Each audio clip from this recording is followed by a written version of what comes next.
제가 가지고 있는 구약 성경 839면 정도 있습니다.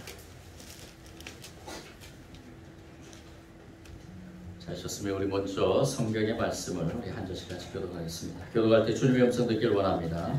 하나님이여 주의 인자를 따라 내게 은혜를 베푸시며 주의 많은 긍휼을 따라 내 죄악을 지워 주소서. 나의 죄악을 말갛게 씻으시며 나의 죄를 깨끗이 제하소서. 물은 나는 내 죄가를 아오니 내 죄가 항상 내 앞에 있나이다. 내가 주께만 범죄하여 주의 목전에 악을 행하였사오니 주께서 말씀하실 때에 의로우시라 하고 주께서 심판하실 때에 순전하시라 하리이다. 내가 죄악 중에서 출생하였으며 어머니가 죄 중에서 나를 잉태하였나이다. 오소서 주께서는 중심이 진실함을 원하시니 내게 지혜를 능히 가르치시리이다. 우슬초로 나를 정결하게 하소서. 내가 정하리이다. 나의 죄를 씻어주소서.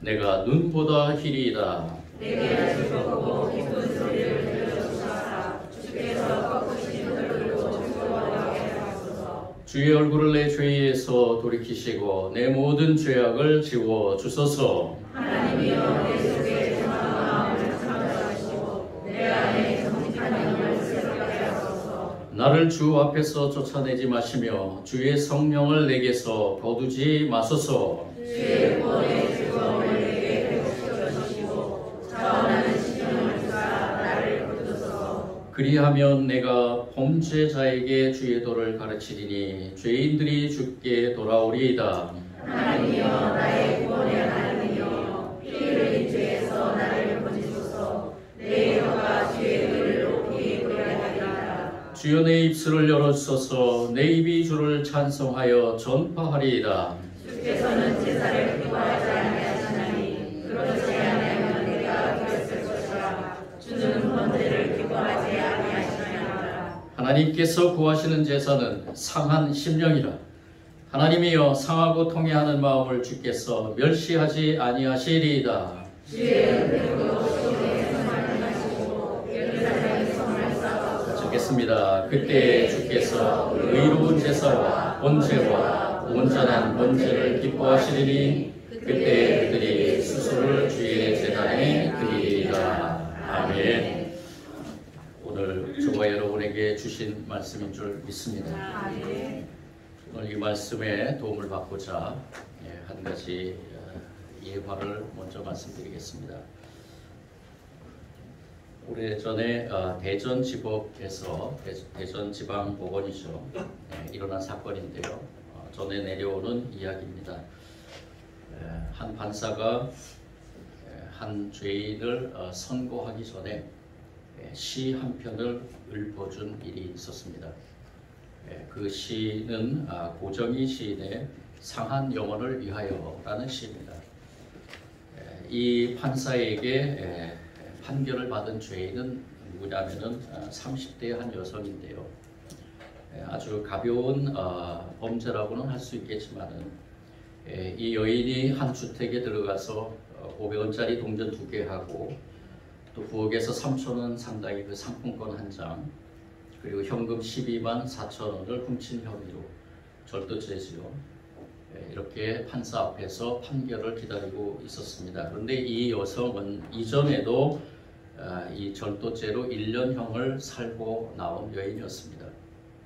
이 여인이 그 죄값을 다 치르고 나와서 사회에서 살지만은 많은 어려움 가운데서 한 남자를 만나고 또 그 남자와 결혼해서 한 아이를 낳았지만은 이 남자는 또 이 여인과 아이를 버리고 도망가서 이 여인이 그 혼자 그 삶에서 지치고 지친 그 삶에서 이 아이를 할 수 없이 보육원에 맡기고 돌아오는 그러한 과정에서 이 여인이 자기도 모르게 이 낯선 집으로 들어가서 이렇듯 또다시 절도죄를 지게 된 것입니다.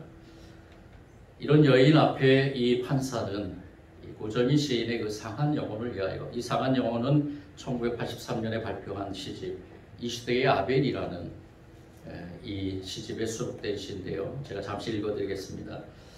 상한 갈대라도 하늘 아래선 한 계절 넉넉히 흔들리거니 뿌리 깊으면야 밑둥 잘리어도 새수는 돋거니 충분히 흔들리자 상한 영혼이여 충분히 흔들리며 고통에게로 가자. 뿌리 없이 흔들리는 부평초 잎이라도 물 고이면 꽃은 피거니 이 세상 어디에서나 개울은 흐르고 이 세상 어디에서나 등불은 꺼지듯 가자 고통이여 살 맞대고 가자. 외롭기로 작정하면 어딘들 못 가랴. 가기로 목숨 걸면 지는 해가 문제랴. 고통과 서러움 땅 헐헐 지나서 뿌리 깊은 벌판에 서자. 두 팔로 막아도 바람은 불듯 영원한 눈물이란 없느니라. 영원한 비탄이란 없느니라. 캄캄한 밤이라도 하늘 아래선 마주 잡을 손 하나 오고 있거니. 이 시는 이렇게 됩니다. 고정희 시인은 43세의 짧은 나이로 같지만은 이 시인의 그 마음 속에 이러한 고통과 비탄에 넘어서 또 다른 무엇인가 소망하면서 아마 이 시를 쓰지 않았나. 근데 이 시를 읊어준 이 판사의 마음은 어떻을까? 제가 잠시 그 판사의 마음을 좀 헤아리면서 고백하건대 그 판사는 어쩔 수 없는 인생의 전쟁터에서 상처받은 그 영혼, 그 여인의 영혼을 먼저 위로하고 싶었지 않았나라는 생각이 듭니다. 판결을 하기 전에 물론 이 절도죄에 대한 판결은 분명히 있어야죠. 죄값은 치러야 되죠. 그렇지만 이 판사는 그 아픔의 마음, 그 영혼, 상처받은 영혼의 그 마음을 위로하면서 조금이라도 회복이 되기를 소원하며 아마 이 시를 읊지 않았나라는 생각이 좀 들었습니다. 오늘 한 사람이 또 이렇게 아픈 심령을 가지고 하나님 앞에 나옵니다. 그가 누구냐면 바로 다윗입니다. 하나님은 이 다윗은 하나님이 죄를 미워한다는 것을 알고 있었습니다. 이 죄를 향한 그 하나님의 마음은 언제나 그 죄에 대한 것에 대한 이 하나님께서는 아주 냉철하게 그리고 단절하게 하나님은 채찍을 가하신다는 것을 알고 있은 다윗이었습니다. 죄를 미워하시는 하나님. 그렇지만 죄는 미워하지만은 죄에 대한 죄의 그 상처를 입은 그 영혼은 하나님께서 미워하지 않는다는 것도 다시 다윗은 알고 있었습니다. 하나님의 마음은 언제나 봄꽃의 향기가 배어 나오는 그러한 마음입니다. 진노 중에라도 긍휼을 잊지 아니하시는 분, 한이 없는 사랑으로 인자를 베푸시는 그 하나님임을 이 다윗은 알고 있었다는 것입니다. 오늘 말씀 주인공인 이 다윗은 참으로 굴곡 많은 인생을 살았습니다. 억울한 누명을 쓰고 거의 20여 년을 도망자의 삶을 살아야 했고요. 그리고 인생의 깊고 깊은 골짜기에서 몸을 떨면서 고난의 젊은 날을 보낸 그런 다윗이었습니다. 여러분들 억울한 누명을 쓰면서 20여 년을 도망자 신세로 산다고 생각해 보십시오. 이 다윗은 그러한 때에도 하나님을 의지하며 그 하나님을 의지하는 신앙으로 이 모든 어려움들, 아픔들을 이겨낼 수 있었습니다. 그는 하나님의 은혜로, 정말로 하나님의 은혜로 전 인격적인 그러한 치유를 받으면서 그 도망자의 삶에서 해방하는, 그 아픔에서 해방하는 그러한 다윗이었다는 것입니다. 그리고 제2대 왕으로 하나님께서 세우시고 그 2대 왕의 그러한 사명을 감당하는 다윗이었습니다. 그런데 그렇게 쭉 갔으면 괜찮죠. 근데 저와 여러분도 알다시피 우리 인간은 연약합니다. 원죄를 가지고 사는 사람들입니다. 우리 인간의 내면 속에 있는 이러한 모든 죄성 때문에 이 다윗은 어느 날 정욕에 이끌려서 큰 범죄를 저지르고 맙니다. 이 이스라엘의 2대 왕이고, 그리고 이 다윗은 사울 왕이, 1대 왕인 사울 왕이 갖지 못한 어마어마한 그 권력의 그러한 그 세력과, 그리고 많은 하나님께서 주신 은혜 풍성함으로 이 다윗은 그 이스라엘을 이끌고 가고 있었던 때였습니다. 정말로 아무 걱정 근심 없는 태평한 그러한 시대였죠. 그런데 이 다윗은 하나의 정욕을 이기지 못하고 그 충실한 자기의 부하의 아내를 범하고, 그리고 더 나아가서는 그 충실한 그 장수마저, 그 신하마저 전쟁터에서 죽게 하는 그러한 죄를 범하게 됩니다. 인간에게는 인간성이라는 것이 있죠. 이 인간성은 최소한의 인간으로 지탱해주는 그러한 마음입니다. 이 마음이 없으면 피눈물을 흘리게 될 그 착한 이웃을 헤아려 볼 마음이 없게 됩니다. 사람에게는 이 마음이 있어야 되죠. 이 마음은 최소한의 인간으로 살아가는, 어떻게 보면은 아주 가장 중요한 장치라고 볼 수 있는데요. 이러한 인간성이 사라져가는 그러한 시대에 많은 일들이 벌어지죠. 우리가 뉴스를 통해서도 보듯이 상상할 수 없는 그러한 일들이 벌어집니다. 어떻게 저런 일을 할 수 있는가? 그렇지만 그 인간성은 다 우리도 갖고, 그러한 죄의 그 속성은 다 우리도 갖고 있다는 것입니다. 네, 이러한 인간성을 버리면은 이러한 죄 가운데 빠질 수밖에 없다는 것. 이 다윗 왕은 마땅히 가져야 될 그 인간성을 그 순간에 상실함으로 인해서 크나큰 죄의 범죄에 빠지게 됩니다. 그러나 그 다윗에게 하나님은 또 다른 은혜를 내려주십니다. 하나님께서는 먼저 이 범죄한 다윗에게 말씀으로 다가오십니다. 나단 선지자를 통해서 하나님은 왕으로 하여금 말씀 앞에 서게 합니다. 사무엘하 12장부터 나오죠. 그가 다윗에게 가서 그에게 이르되 한 성읍에 두 사람이 있는데 한 사람은 부하고 한 사람은 가난하니 그 부한 사람은 양과 소가 많으나 가난한 사람은 아무것도 없고 자기가 사서 기르는 작은 암양 새끼 한 마리뿐이라. 그 암양 새끼는 그와 그의 자식과 함께 자라며 그가 먹는 것을 먹으며 그의 잔으로 마시며 그의 품에 누움으로 그에게 딸처럼 되거늘 어떤 행인이 그 부자에게 오며 부자가 그에게 온 행인을 위하여 자기의 양과 소를 아껴 잡지 아니하고 가난한 사람이 양 새끼를 잡아다가 자기의 온 사람을 위하여 잡았나이다 하니, 이 나단 선지자는 하나의 예를 들면서 이 다윗의 죄를 지목합니다. 다윗은 얘기하죠. 우리가 가지고 있는 상식적인 그러한 판단에 의해서 얘기를 합니다. 그 사람으로 말미암아 노하여 나단에게 이르되 여호와의 살아계심을 두고 맹세하노니 이를 행한 그 사람은 마땅히 죽을지라. 그가 불쌍히 여기지 아니하고 이런 일을 행하였으니 그 양새끼를 4배나 갚아 주어야 하리라 한지라. 다윗은 범죄했지만은 자신 안에 있는 그 양심으로 인해서 그것을 이렇게 해야 된다고 이제까지 자기가 해온 그러한 판결대로 이 나단 선지자가 얘기했죠. 나단 선지자는 그때를 놓치지 않고 이 다윗에게 선포합니다. 당신이 그 사람이다. 당신이 그 사람이다. 하나님의 말씀 앞에 서야 된다라는 것입니다. 당신의 범죄는 바라보지 않느냐? 다른 사람들의 죄는 바라보면서 당신은 왜 죄를 범했음에 그 죄를 가지고 하나님 앞에 서지를 않느냐? 이 나단 선지자가 선포한 그 죄의 지적에 대해서 이 다윗은 꼬꾸라지고 말죠. 그 하나님의 말씀 앞에서 꼬꾸라진 것입니다. 죄성을 가진 저와 여러분에게 필요한 것은 바로 말씀입니다.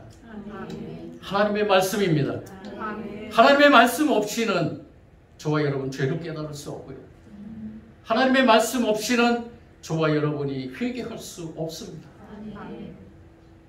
하나님의 말씀이 들려올 때 저와 여러분이 깨닫고 하나님 앞에 엎드려지길 원합니다. 다윗은 회개가 시작이 됩니다. 내가 범죄하였나이다. 내가 죄인입니다. 이 다윗은 하나님 앞에 엎드려 하나님께 자비를 구하고 있는 것이 바로 이 시편 51편의 말씀입니다. 하나님이여 주의 인자를 따라 내게 은혜를 베푸시며 주의 많은 긍휼을 따라 내 죄악을 지워주소서. 내가 저지른 잘못을 알고 있으니 내 죄가 항상 내 앞에 있습니다. 내가 주께 죄를 지어 주께서 보시기에 악한 짓을 했습니다. 그러므로 주께서 내게 뭐라고 하셔도 주의 말씀이 옳으며 주께서 내리신 판단이 바릅니다. 그렇습니다. 나는 태어날 때부터 죄투성이었습니다. 나는 태어날 때부터 죄투성이었습니다. 어머니가 나를 임신했을 때부터 나는 죄인이었습니다. 주는 정말로 내 속에 진실이 있기를 바라십니다. 주는 내 마음속에 지혜를 가르치십니다. 우슬초로 나를 씻겨주소서. 그리하면 내가 깨끗해질 것입니다. 나를 씻어주소서. 그리하면 내가 눈보다 더 하얗게 될 것입니다. 내 귀에 기쁨과 즐거움의 소리가 들리게 해주소서. 주께서 꺾으셨던 내 뼈들이 즐거워하게 해주소서. 내 죄에서 주의 얼굴을 돌리고 내 모든 죄를 없애 주소서. 저와 여러분의 고백이 되길 원합니다. 의인은 하나도 없습니다. 저와 여러분 죄인입니다. 주님께서 주신 은혜만이 저와 여러분이 죄 씻음 받을 수 있고 주님 앞에 나아갈 수 있게 될 것입니다. 성현종 시인은 사람은 언제 아름다운가 라는 그러한 시에서 짧은 구절로 이렇게 대답합니다. 자기를 벗어날 때처럼 사람이 아름다운 때는 없다. 자기를 벗어날 때처럼 사람은 아름다울 때가 없다. 이건 뭘 의미할까요? 이분이 예수를 믿었는지 안 믿었는지는 저는 모르겠습니다. 그런데 이 질문을 던졌을 때 이렇게 대답했다는 것. 나를 벗어나는 것. 여러분들 나 자신을 벗어나게 할 수 있겠습니까? 무엇으로 할 수 있겠습니까? 내가 죄 앞에 자유로워질 수 있는 길은 오직 하나님의 은혜밖에 없습니다. 죄를 범하지 않는 것이 훨씬 아름답지만 죄악 가운데서 빠졌을 때에 자신의 잘못을 합리화하지 않고 감추려 하지 않고 하나님 앞에 나와 자기를 벗어나 하나님을 향해 갈 때 그는 진정한 아름다움을 갖추게 될 줄 믿습니다. 죄를 범한 다윗은 결코 아름답지 않았죠. 그러나 그 자신의 잘못된 자리를 벗어나 하나님을 향해 갈 때 점점 더 아름다워지고 있었다는 것입니다. 사람은 이 땅에 살아갈 때 어쩔 수 없이 범하는 죄가 있습니다. 우리가 자범죄라 그러죠. 그렇지만 그 자범죄 이전에 저와 여러분은 이 다윗이 고백한 것처럼 어머니 태 속에서부터 끌어안고 태어나는 원죄가 있습니다. 이 원죄가 자범죄를 유발합니다. 나도 모르게 순간적으로 일어나는 우리의 죄를 어떻게 해결하겠습니까? 이 다윗과 같이 우리도 모르게 순간적으로 저지른 이 죄들을 어떻게 해결하겠습니까? 우리도 이 다윗과 같이 통에 자복하는 마음으로 하나님 앞에 갈 수밖에 없습니다. 하나님 앞에 한 걸음 한 걸음 걸어갈 때 추악하고 더러운 저와 여러분의 모습, 저와 여러분의 심령이 하나님의 은혜로 아름답고 깨끗하고 정결하게 인침받을 줄 믿습니다.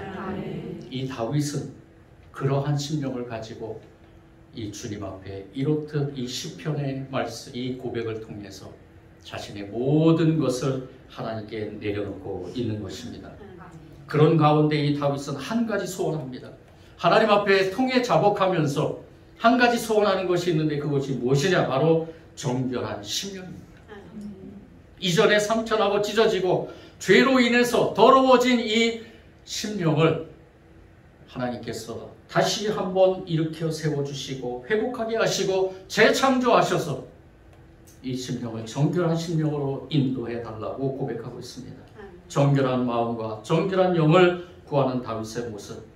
저와 여러분도 회개의 자리에 있을 때 하나님께서 주시고자 주시는 것은 바로 이러한 심령입니다.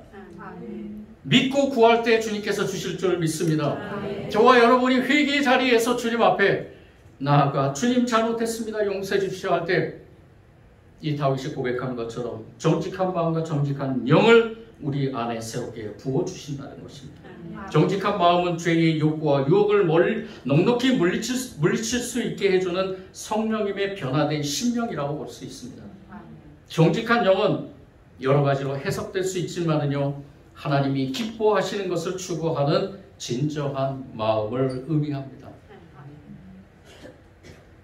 성령님으로 새롭게 된 자신의 영혼이 오직 하나님이 원하시는 것만 추구할 수 있게 해달라는 이러한 간구가 담겨있는 이 다윗의 고백, 이 다윗의 기도. 하나님은 하나님의 그 도우심이 없는 자신이 결코 설 수 없음을 깨닫고 주님의 도우심을 구하고 있는 것입니다. 그러한 고백은 성령님을 거두지 마소서라는 고백으로 구체화됩니다. 즉 성령님이 나와 함께 하소서. 내 힘으로 나 자신을 견고하게 세워갈 수 없음을 그 누구보다도 잘 알고 있는 다윗은 성령님을 거두지 마소서, 주의 성령을 내게서 거두지 마소서 라고 이렇게 고백하며 선포하고 있습니다. 여러분들 많이 아시는 찬양이 있죠? 이 다윗의 고백이 담긴 찬양입니다. 정결한 마음 주소서. 우리 나의 고백으로 삼으시고 이 찬양을 같이 한번 불러보길 원합니다. 내가 통해 자복하는 마음으로 주님께서 주시는 귀한 은혜를 간구하면서 우리가 이 다윗이 고백한 이 고백이 저와 여러분의 고백이 되길 원하면서 같이 찬양을 한번 불러보겠습니다.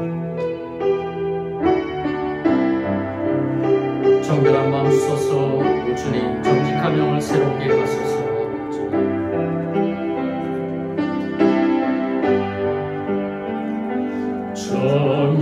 정결한 마음 주시옵소서.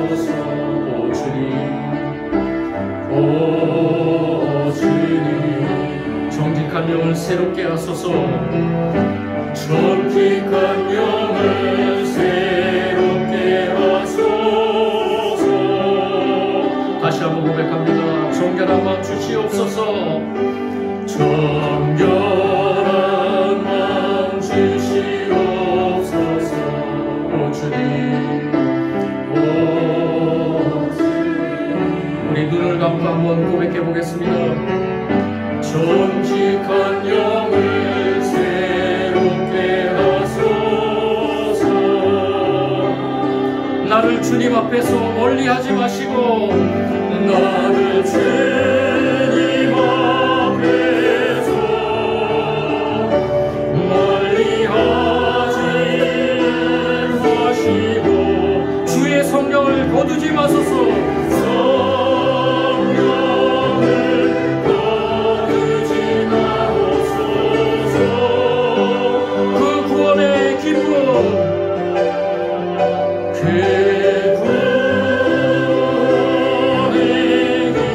다시 회복시키시고,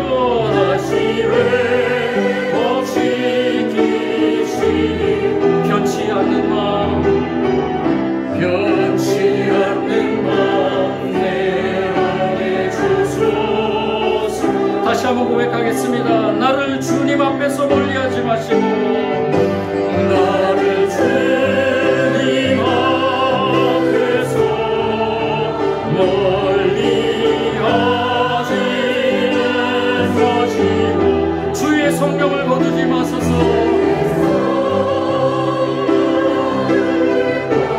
아멘. 주님, 그렇게 되길 원합니다. 그 구원의 기쁨 다시 회복시키시고, 그 구원의 기쁨 다시 회복시키시고, 변치 않는 마음 내 안에 주소서. 변치 않는 마음 내 안에 주소서. 변치 않는 마음 내 안에 주소서.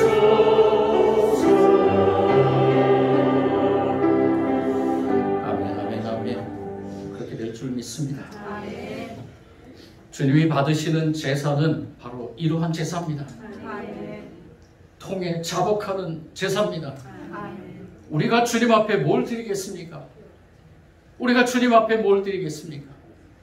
오늘 다윗이 선포하는 것처럼 17절 18절에 나오는 그 말씀처럼 하나님께서 구하시는 제사는 상한 심령이라.